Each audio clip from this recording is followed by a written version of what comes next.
Olá, colegas! É um prazer reencontrá-los em 2021, dando continuidade ao projeto de vídeos do PENEFA. Para quem não me conhece, meu nome é Ana Carla Martins Vidor, eu trabalho na divisão de febre aftosa do Departamento de Saúde Animal. E hoje nós vamos conversar sobre mais um tema de grande importância para o PENEFA.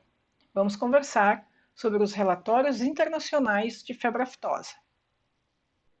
No vídeo de hoje, nós vamos conversar mais especificamente sobre o relatório internacional que vai para o Panaftosa. Então, de forma resumida, vamos falar sobre os relatórios internacionais gerais, o informe de situação dos programas de febre aftosa, e mais especificamente aqui da América do Sul, os documentos que a gente preenche e envia para o Panaftosa e de onde que a gente tira essas informações. Com relação aos relatórios internacionais, então aqui tem dois organismos internacionais que recebem anualmente dados do Brasil. Então, para a OIE, a gente sempre manda o relatório para reconfirmação de zona livre, e como aconteceu esse ano, nós fizemos o pleito de zona livre sem vacinação. São relatórios diferentes. E para o Panaftosa, a gente sempre manda também, todo ano, diversos dados que eu vou mostrar para vocês mais adiante, e eles fazem a publicação do informe de situação. E tem relatórios esporádicos, que aí são relatórios sob demanda. Então, às vezes são ministérios de outros países, às vezes missões internacionais, o próprio CVP, né, o Comitê Veterinário Permanente. Então, aí depende, não é uma coisa que a gente faça sempre, mas sim sob demanda. Então, agora falando mais especificamente, o informe de situação, então é o relatório que o Panaftosa elabora, essa é a capa do informe de 2019, e aqui eu vou deixar um link para vocês, onde vocês podem encontrar informes de diversos anos. E a COSALFA, né, a Comissão Sul-Americana para a Luta contra a Febre Aftosa. Ela foi criada em 1972 e em 1973 houve a primeira reunião. Né, são 13 países que fazem parte da COSALFA e ela foi criada com a intenção de contribuir, de ajudar os países da região a terem ações na mesma linha para que possam combater a doença de uma forma melhor, né, um conjunto, que a gente sabe que a febre aftosa ela é transfronteiriça e ela não respeita esses limites. Então, não adianta só um país combater a febre aftosa e existir o risco na região. Então, é importante que todos os países trabalhem juntos para que consiga erradicar a doença em toda a América do Sul. Então agora eu vou mostrar a página do Panaftosa para vocês, como é que é o site deles, e dar algumas informações para que vocês possam consultar o material que tem disponível. Na página do Panaftosa, a gente encontra muita informação e muito conteúdo técnico. Então a gente observa aqui a área de febre aftosa e ainda outras áreas como inocuidade de alimentos e zoonoses. Então eles também oferecem conteúdo dos laboratórios, publicações científicas. Né? Aqui é a foto lá do Centro Pan-Americano, que fica em Duque de Caxias, no Rio de Janeiro. Tem um vídeo que eles colocaram sobre a elaboração do plano de ação do programa hemisférico, esse último de 2021 a 2025. Eles também têm aqui a parte de mecanismos de governança, incluindo a COSALFA. E aqui mais para baixo nós encontramos produtos científicos e técnicos. Então aqui a gente consegue acessar o informe de situação. Né? É possível fazer o download do PDF. Uma outra forma também de acessar o informe de situação é entrando aqui na página da COSALFA. Então eles falam especificamente sobre a COSALFA, tem várias informações. Né, citam aqui a COSALFA do ano passado, que foi virtual em função da pandemia, e tem outros documentos importantes, por exemplo, as resoluções, né, de todas as COSALFAs. E aqui do lado direito, então, a situação dos programas. Nesse link, vocês vão cair numa página que tem os informes de situação de programas de anos anteriores. Tá? E aqui eu vou deixar para vocês na apresentação um link com o consolidado dos informes desde 1967 até 2019. Então, a maioria está no idioma inglês e espanhol, né? Acho que ninguém vai ter dificuldade aí para compreender o espanhol. Eu baixei o informe de situação e vou mostrar brevemente para vocês. Então, aqui a capa, e aí eles fazem uma introdução, né, falando de forma geral da situação na América do Sul, e depois falam especificamente de cada país. Então, aqui eles demonstram quais são as zonas livres, países e zonas livres sem vacinação, com vacinação, sem reconhecimento, no caso aqui só a Venezuela, né? E as zonas em transição, que são aquelas zonas que suspenderam a vacina, mas ainda não tem reconhecimento, né? Então a gente vê bloco 1, Paraná e Rio Grande do Sul, e aqui algumas áreas da Bolívia.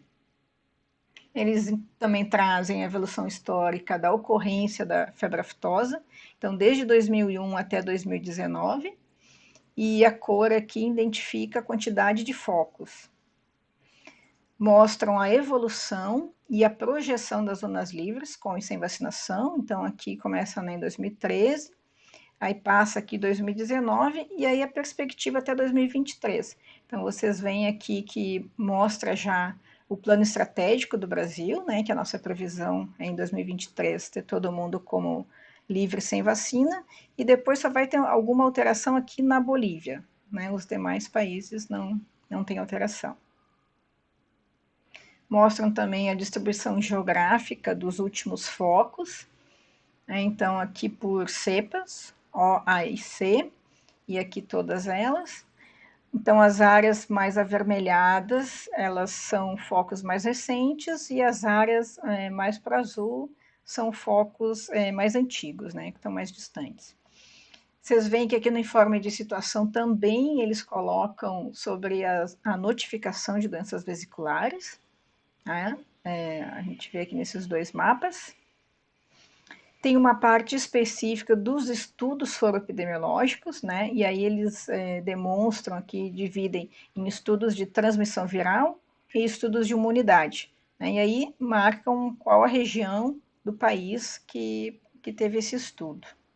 Então aqui eu vou mostrar para vocês a parte específica do Brasil, mas lembrando que a estrutura do documento ela é igual para todos os países. Tá? Então, nessa parte inicial aqui, eles falam de uma forma geral a porcentagem de rebanho que está em área livre sem vacina e com vacina, o quantitativo de animais que tem no país, número de unidades veterinárias locais, quando que foi a última ocorrência da doença, e aqui mostram também as zonas reconhecidas pela OIE. Então, as informações que a gente encaminha para eles anualmente, para eles colocarem aqui no documento, são referentes à nossa estrutura de vigilância e sistema de informação, né, e aí especificamente vigilância passiva e ativa, inclusive com os nossos estudos soroepidemiológicos, né, com dados, onde ele foi realizado, quantas propriedades, todas as análises que a gente faz. Né? Então, também a gente sempre encaminha a parte de capacidade de diagnóstico de laboratório, é importante. Os programas de vacinação, então, vocês conhecem bem essa tabela aqui, o nosso calendário, está no site. Os resultados das etapas de vacinação, então, do ano anterior a gente sempre encaminha. Os programas de capacitação e divulgação, né, que são ações bastante importantes para todo o serviço veterinário oficial. As atividades internacionais nas fronteiras, e aí a gente sempre pede, né, para os estados que têm essas atividades nos encaminharem para que a gente possa mandar para o Panaftosa. Aqui em Roraima, na nossa zona de proteção também, a gente sempre pede, que a gente considera uma informação importante. A política preventiva e de quarentena, e uma resposta também à emergência, né? O que o Brasil tem, como é que está sustentado aí o nosso sistema de emergência. Continuando a nossa apresentação, eu vou mostrar para vocês agora quais são os documentos que o Panaftosa nos manda para a gente preencher e que a gente possa informar, então, quais são os dados para eles publicarem o informe de situação. Então, são dois documentos que a gente trabalha. Um é a planilha, né, que eu vou mostrar para vocês, são diversas abas, e o outro é o documento descritivo, né, que é a base todo aquele informe que eu mostrei no PDF para vocês.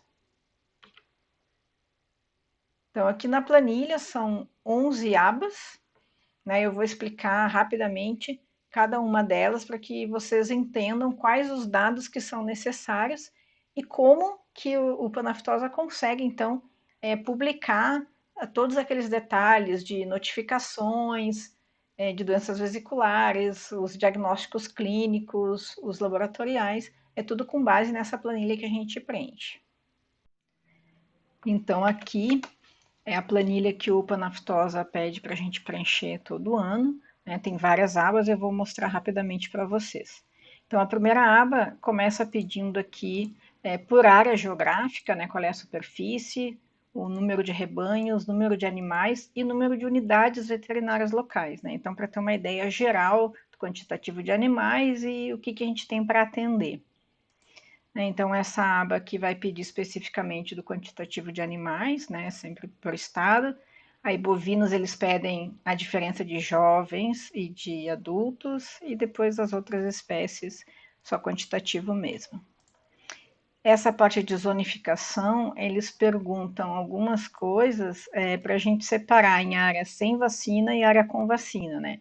Então, tem superfície, rebanho, animais, e aqui uma parte de estrutura. Aqui eles já começam a perguntar veículos, casas móveis, embarcação e recursos humanos, né? Então, vocês veem aqui que o Panaftosa, ele faz umas verificações para ver se as informações entre as planilhas estão batendo.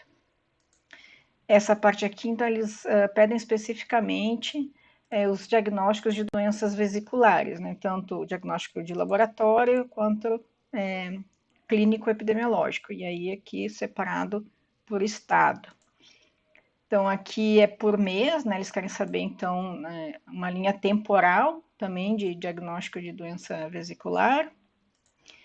Aqui as diferenciais aí por estado também, né? Então, eles pedem todas as diferenciais. Aqui específico para febre aftosa e estomatite. Então, os dados de vacinação, que são aqueles que a gente mostrou, né, lá no informe também. No caso do Brasil, a gente só vacina bovinos e bubalinos. Esse dado aqui, aí a gente tem que contar com a Coordenação Geral de Medicamento Veterinário, que é uma informação que a DIFA em si não controla, né, o que foi produzido de vacina. Então, vocês veem que aqui a gente ainda tinha trivalente, porque essa informação é de 2019, então estava naquela fase de transição. Uma aba aqui específica de recursos humanos, né? Então, vocês lembram que a gente sempre pede para vocês também o que tem de veterinários e de auxiliares, né? Está aqui a informação sendo pedida. E recursos financeiros. Também vocês devem lembrar que a gente sempre pede para o nosso gerenciamento do programa, mas que também vai para um organismo internacional. Aqui só chamando a atenção que é um valor em dólar, tá? Então, dividido entre setor público e setor privado. E aqui a parte de infraestrutura física, né, de recursos humanos, operação e manutenção. Eles fazem algumas divisões aqui que nem sempre a gente consegue preencher, mas a gente tenta informar o máximo que é possível. E com relação ao documento descritivo, né, a gente faz em Word, eu já mostrei para vocês toda a estrutura, né, aquela que foi mostrada no PDF. Então, aqui só para relembrar, né, a gente fala sobre os territórios livres que tem no país, a estrutura de vigilância, vigilância passiva e ativa, incluindo as sorologias, a capacidade de diagnóstico, programas de vacinação, capacitação, atividades internacionais em fronteiras, política preventiva e de quarentena, e o nosso plano de contingência, né? Como que o Brasil atua aí nas emergências. Então, agora indo para a última parte da apresentação, eu vou falar um pouquinho sobre a fonte de dados. De onde que nós tiramos as informações necessárias para mandar para o Panaftosa para que eles possam publicar o informe de situação. Então, basicamente, nós trabalhamos com 3 fontes de dados. O relatório semestral de vigilância, né, quem está cuidando desse relatório é a CAT, Coordenação dos Animais Terrestres. Então, antigamente, vocês mandavam atividades específicas de febre aftosa para a DIFA e a gente fazia a consolidação e análise. Hoje a gente trabalha com relatório semestral de vigilância de todos os programas. Então, por isso que quem cuida é a CAT. Lá é feita a consolidação e aí todos os dados são disponibilizados para os programas que fazem as suas análises e os seus relatórios. A segunda fonte de dados é o relatório anual de estrutura do Serviço Veterinário Oficial. E aí vocês preenchem esse uma vez por ano, né? São informações acerca de estrutura de pessoas, recursos financeiros, recursos físicos, né? E quem cuida é a CGPZ, é a Coordenação Geral de Planejamento e Avaliação Zoossanitária. Então, todo o departamento utiliza esses dados, eles são importantes para diversos estudos, né? E, inclusive, o pessoal da DIFA também usa essas informações para fazer relatórios. Vocês viram lá que eu mostrei, né, planilhas pedindo estrutura e recursos financeiros. E a terceira fonte de dados que a gente utiliza, antigamente era o Civiconte, né, e hoje é o Esisbravet.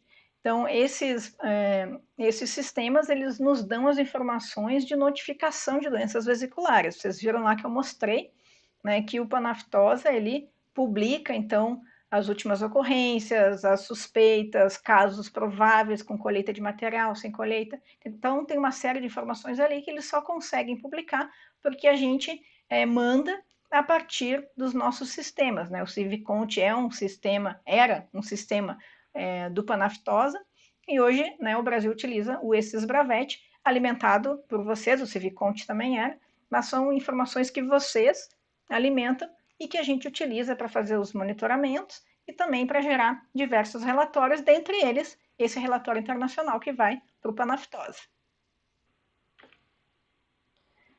Então, pessoal, antes de encerrar a apresentação, eu só queria deixar aqui uma mensagem que diz o seguinte: uma jornada de 1000 milhas, ela começa com um único passo.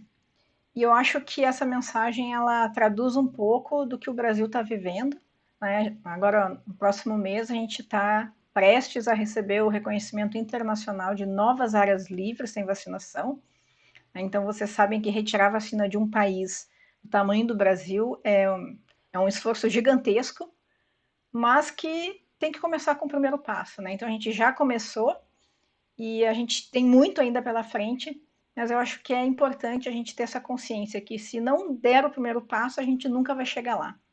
Então, é uma mensagem aqui que eu deixo para todo mundo. E gostaria também de agradecer a presença de vocês, né, deixando o nosso contato, vocês já conhecem, o e-mail do Penefa e aqui a nossa página no portal do mapa.